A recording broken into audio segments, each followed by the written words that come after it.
Hello guys, welcome back to Innovation Academy. In this video, I'll be sharing a story of a cure for rabies. Pyrie, can you see that shining object in the water? It's crystal, Louis said excitedly. How are crystals made? Pyre asked. I don't know, but someday I will find out, Louis said.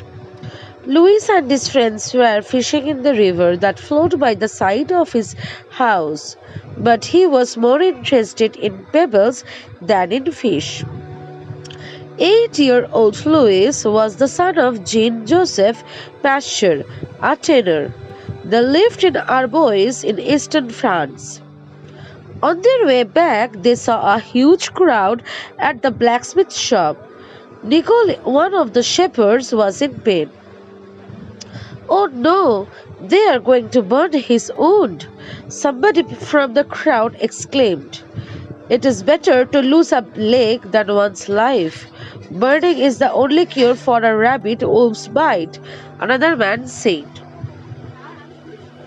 Louis' friends ran away, but he could not. The smith pulled his poker from the fire. He thrust the hot metal into Nicole's wound. His cries of pain filled the air. Two men had to hold Nicole down. In the 19th century, burning the wound with a red-hot iron was the traditional treatment to prevent rabies. Even though it was extremely painful and few people lived, Louis was horrified by what he had seen. Isn't there any other way to save him?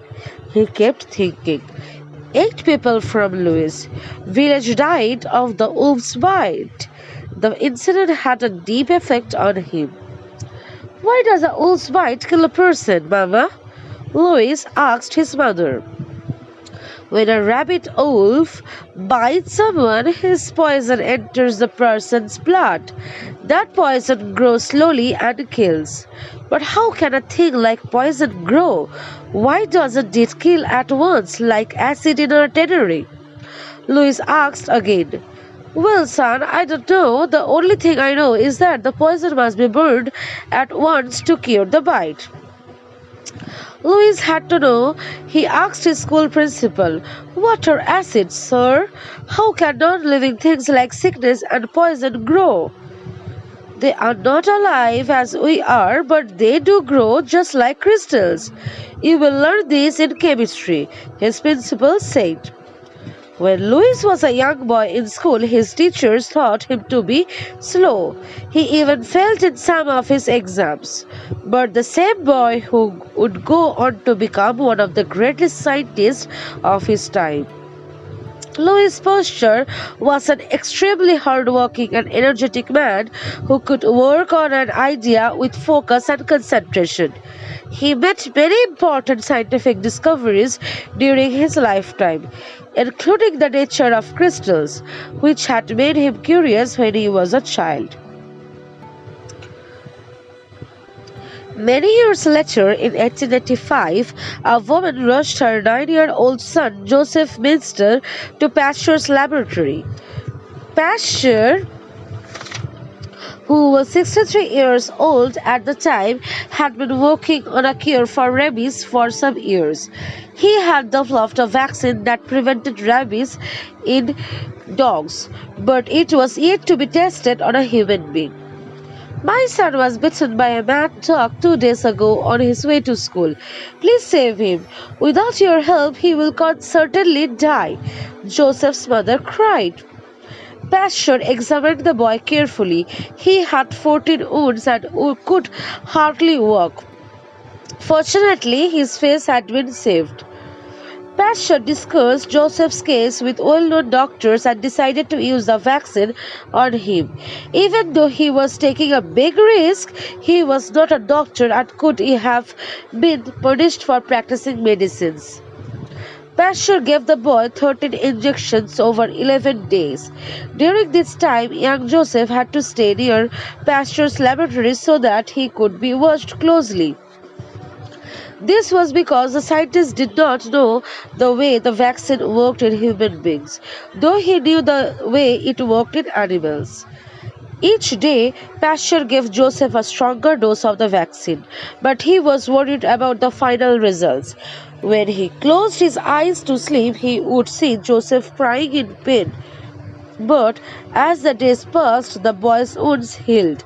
As he got healthier, he would often play around the laboratory. On 16th July 1885, Pasteur gave Joseph the last vaccine.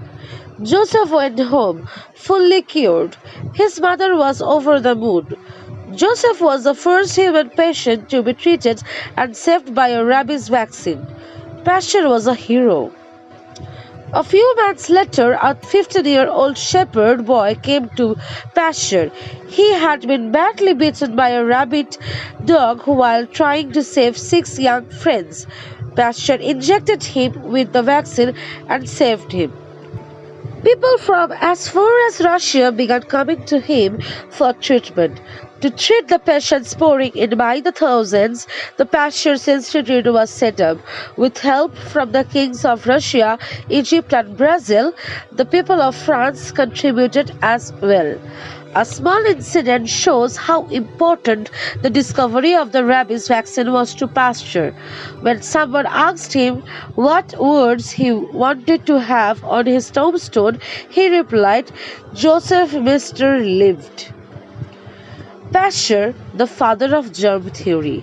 Pasteur's scientific discoveries improved the everyday lives of people, from the richest to the poorest.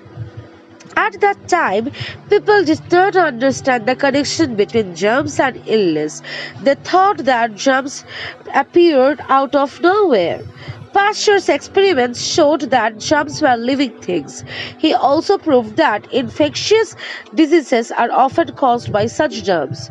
It was Pasteur who found that heating milk and other liquids make them last longer.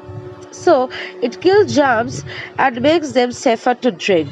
This process is known as pasteurization after the scientist. A lot of people died during operations in Pasteur's time. Pasteur asked doctors to boil their instruments in water to kill the germs, to wash their hands and use clean bandages. These are basic rules followed by doctors and hospitals today, but it was Pasteur who made people realize its importance. These discoveries are the basis of modern medicines and continue to save millions of lives today. Thank you.